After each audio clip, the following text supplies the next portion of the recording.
प्रभु ये क्या कह रहे हैं आप? भला आप में कोई अवगुण कैसे हो सकता है?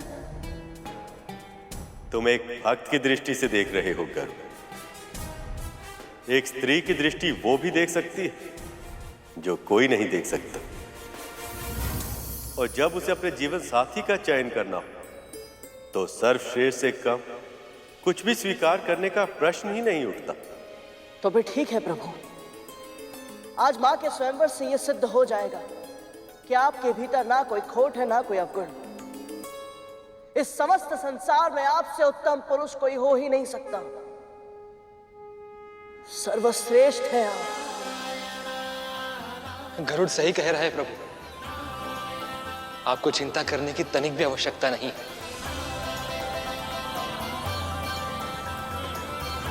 अब बहुत हुआ मां, अब ये प्रतीक्षा समाप्त कीजिए।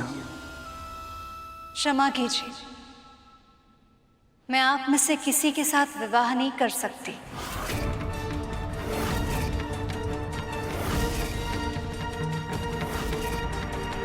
अब स्वयंवर में केवल असुर ही बचे हैं। इसका अर्थ यह है कि लक्ष्मी का विवाह किसी असुर से ही होगा। पर क्यों देवी? क्योंकि अभी तक आपने अपने क्रोध पर विजय प्राप्त नहीं किया है, और जिसके मन में विकार हो उन्हें मैं स्वीकार कैसे कर सकती हूँ?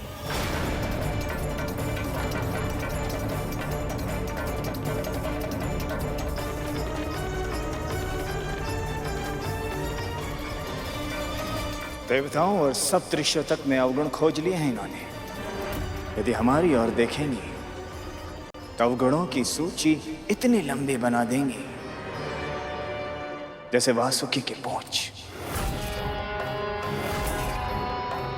अभी अभी इन देवताओं से संधि हुई है हमारी। इनके सामने हमारी प्रतिष्ठा और सम्मान मिट्टी में मिल जाएगा। ऐसा नहीं होगा। पर क्यों मां? क्योंकि विष्णु प्रिया की दृष्टि में हम इतने अयोग्य हैं कि इन्होंने हम में से किसी की तरफ देखा तक नहीं।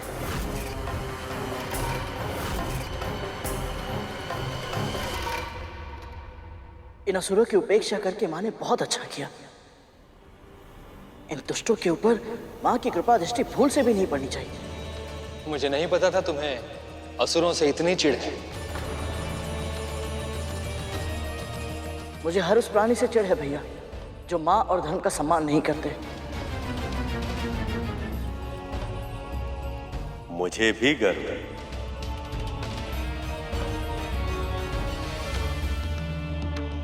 मैं इन देवों, ऋषियों और गंधर्व में से किसी का चुनाव कैसे कर सकती हूँ? इनमें से कुछ महान तपस्वी हैं, पर इनका क्रोध पर कोई नियंत्रण नहीं। कुछ महान ज्ञानी हैं, पर अब तक पूरी तरह से अनासक्त है वे। कुछ बहुत बड़े त्यागी हैं, पर केवल त्याग ही तो जीवन से मुक्ति का साधन नहीं हो सकता ना पिताजी। और कुछ अद्वितीय वीर भी हैं, पर वो भी काल के प्रभाव से अछूते नहीं हैं।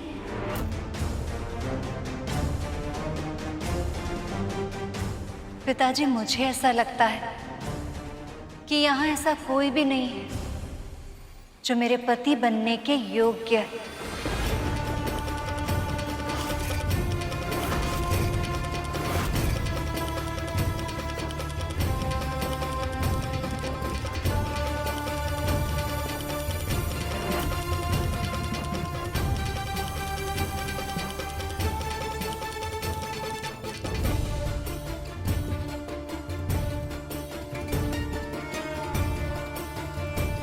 प्रभु, माता ये कैसे कह सकती हैं? अब तो अति हो गई है। प्रभु आप कहिए ना कि आप सुयोग हैं। आपसे अधिक योग्य संसार में कोई हो ही नहीं सकता। प्रभु, नहीं तो मैं जाकर मां से कहता हूं। नहीं गरुड़, लक्ष्मी के मन में योग्य और आदर्श पति की छवि क्या है और मैं उस पर खरा उतरता भी हूं या नहीं, ये जाने बिना मैं इनसे कुछ नहीं कह सकता। जब तक लक्ष्मी स्वयं वो सभी गुण मुझ में नहीं देख लेती जो उन्हें अपने पति की छवि में दिखते हैं, तब तक ये मिलन संभव नहीं। इन्हें पति रूप में मुझे पाने की इच्छा प्रकट करनी होगी, तभी मैं अपना प्रेम व्यक्त कर पाऊंगा। इसलिए जब तक ऐसा नहीं होता, तब तक मुझे प्रतीक्षा की पीड़ा सहनी होगी।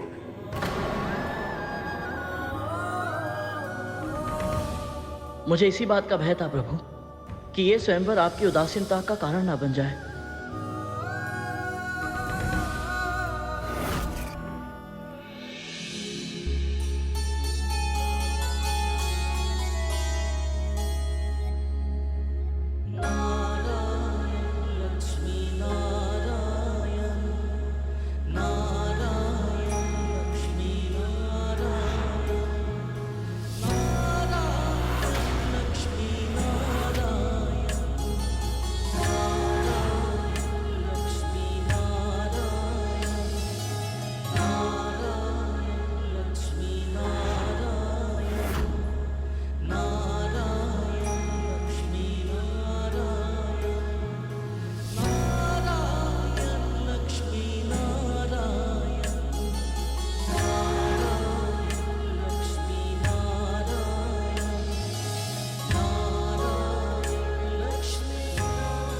पुत्री, इतना तो जान चुका हूं मैं कि आपके मन में योग्य पुरुष की छवि स्पष्ट रूप से अंकित है। आप मुझे भी बताइए ताकि मैं आपके लिए योग्य पुरुष तलाश सकूं।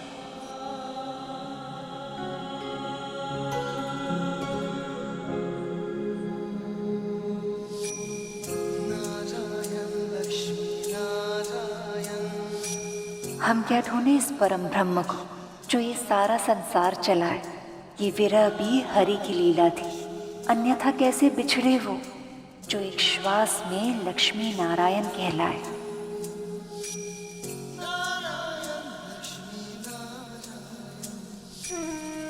मैं चाहती हूँ जो मेरे सुहाग बने वो सदैव बने रहे। हल्दी कुमकुम का सौभाग्य सदैव बने रहे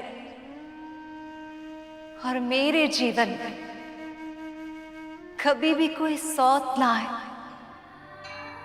अर्थात मेरे पति किसी अन्य स्त्री से न तो प्रेम करे न विवाह।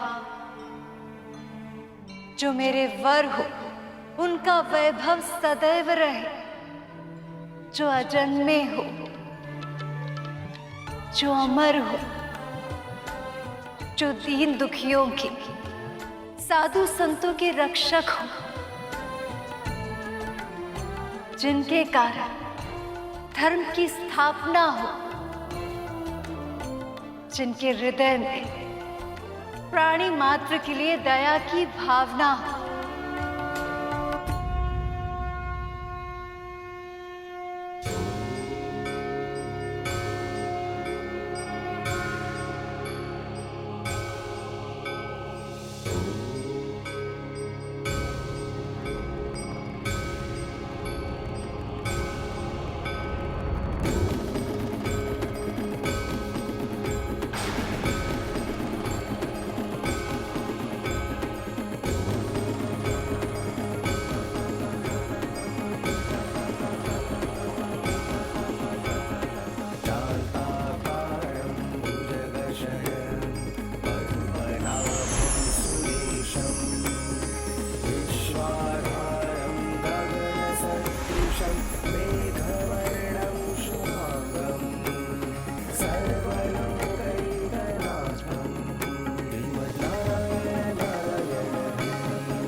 मेरी दृष्टि में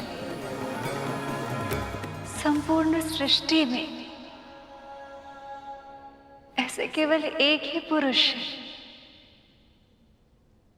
नारायण।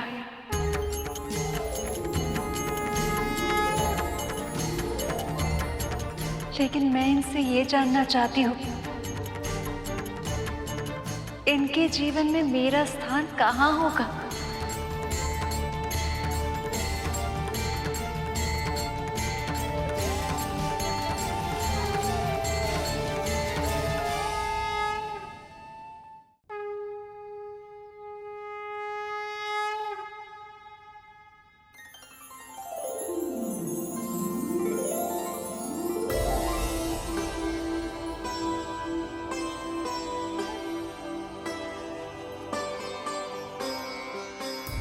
विमाता, विमाता,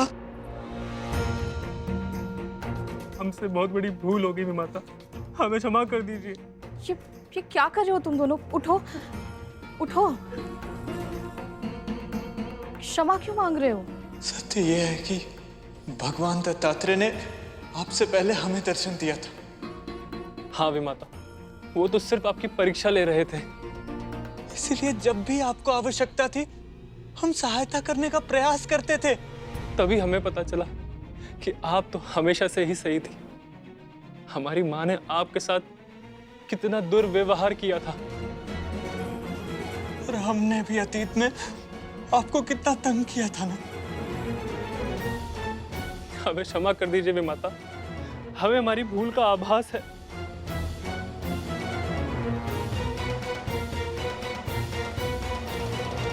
तुम दोनों को क्षमा मांगने की कोई आवश्यकता नहीं है। मैंने कुछ भी स्मरण नहीं रखा और ना ही बुरा माना है। यही तो आपके व्यक्तित्व का अद्भुत गुण है। आप कितनी अच्छी हैं, कितनी दयालु हैं। पर हमारी माँ इस योग्य नहीं कि हम। बस, उनके बारे में कुछ भी बुरा मत बोलो। नहीं विमाता, अब सत्य कहने से हम भयभीत नहीं होंगे। केवल हमें ही ऐसा आभास नहीं हो रहा है, स्वयं भगवान दत्तात्रेय को भी ऐसा ही लगा था। इसलिए तो उन्होंने इस रोग का उपचार स्वयं ही कर दिया। कहना क्या चाहते हो तुम दोनों? अब से जब भी माता आपको सताएगी तो उनके चेहरे पर एक काला धब्बा बन जाएगा। दीदी, रुक जाइए विमाता। यदि हम ये चाहते हैं हमारी माँ धर्म के पथ पर लौट आए, तो यह आवश्यक है कि उन्हें यह दंड मिले, तभी तो वो अपनी भूल पहचान पाएंगी। इसलिए हम आपसे विनती करते हैं कि इस बारे में हमारी माँ को कुछ भी ना पता चले, और आपकी मुक्ति के बारे में तो बिल्कुल भी नहीं। हाँ विमाता, हम जानते हैं, और सत्य कहें तो हम दोनों भी यही चाहते हैं कि आपको इस यातना से शीघ्र ही मुक्ति मिल जाए। लेकिन ये तभी हो पाएगा जब आप इस बारे में किसी को नहीं बताएंगी। वचन दीजिए विमाता, आप इस बारे में कुछ नहीं कहेंगी।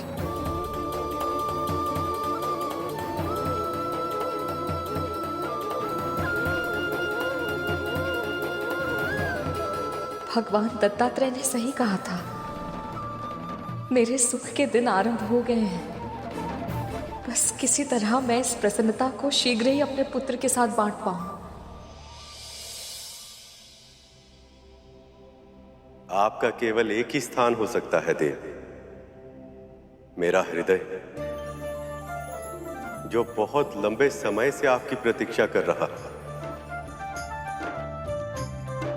यदि आप मुझे स्वीकार कर लें तो मैं आपके योग्य बनने का प्रयास अवश्य करूंगा। मुझमें कई गुण हैं देव, किंतु जिस सर्वश्रेष्ठ पुरुष की खोज आपको है वो मैं नहीं।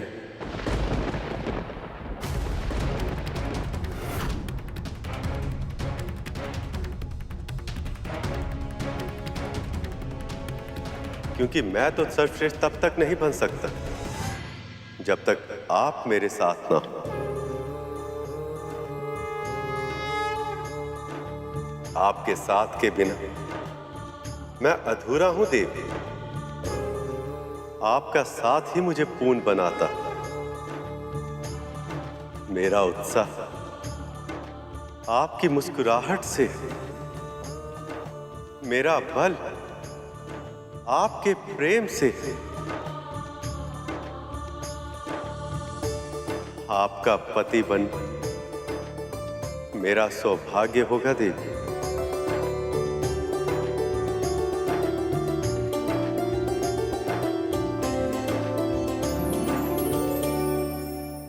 जय कमलासिनी सद्दिदायिनी ज्ञान विकासिनी गान माए अनुदित मर्चित कुमकुम धूसर भूषित वासित वाघनुते कनक धरा स्तुति वैभव वंदित शंकर देशिक मान्य पदे जय जय हे मधुसूदन कामिनी विजय लक्ष्मी परिपालय मां।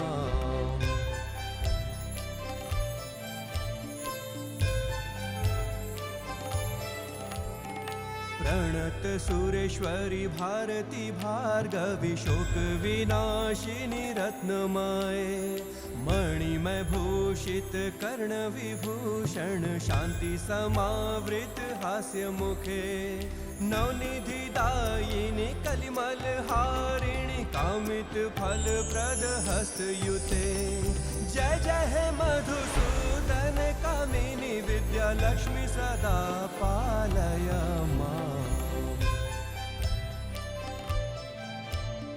वेद पुराण इतिहास सुपूजित वैदिक मार्ग प्रदर्शयुते जय जय हे मधुसूदन कामिनी धन लक्ष्मी रूपेण पालय मां। श्लो अष्टलक्ष्मी नमस्तुभ्यं वरद काम रूपिणी विष्णु वक्षः स्थलारूढ़ भक्त मोक्ष प्रदायिनी श्लो शंख चक्र गदा हस्त विश्वरूपिणी ते जयः जगन्मात्रे च मोहिन्यै मंगलम शुभ मंगलम।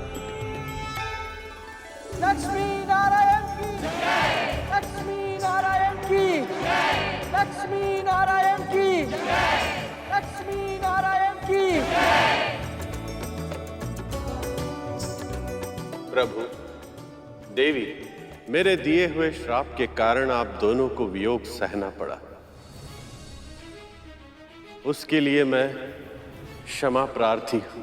आपका क्रोध भी कल्याणकारी रहा है महर्षि। यदि आप श्राप नहीं देते तो देवराज इंद्र का अहंकार कैसे टूटता? असुराज बलि को उनके अच्छे कर्मों के कारण स्वर्ग कैसे मिलता? वासुकी को महादेव कैसे मिलते?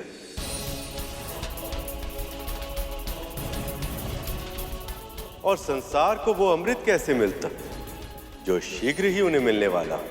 मिलने वाला है, मिलने वाला है, यही कह कहकर शर्म करवाए जा रहे हैं।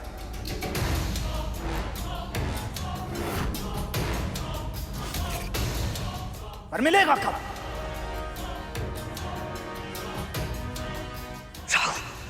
कितनी बार कहा है तूने महर्षि दुर्वासा के सामने सोच समझ के बोला करो। कहीं ऐसा ना हो अमृत के स्थान पर तुम यहां से श्राप लेकर लौटो।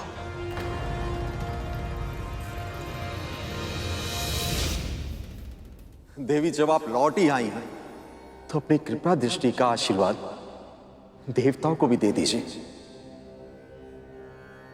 श्री के बिना इनके जीवन में ना ही कोई सुख है और ना ही कोई उल्लास।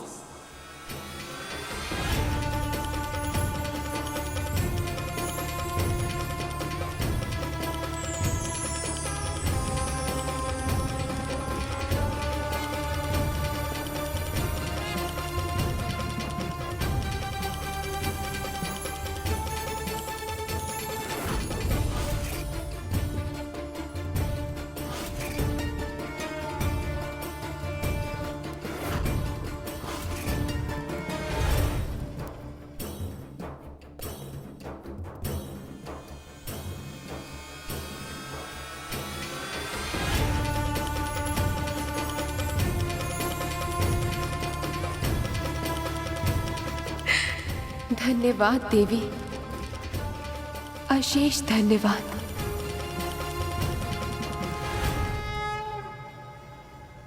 जितना भी प्रसन्न होना है हो लो इंद्र। अमृत मेरे हाथ लगने के बाद तुम्हारा और सभी देवताओं का अंत निश्चित है। विष्णु ने एक बार फिर से हमारे साथ पक्षपात किया है, किंतु इस बार मैं ये मंथन पूरा होने नहीं दूंगी।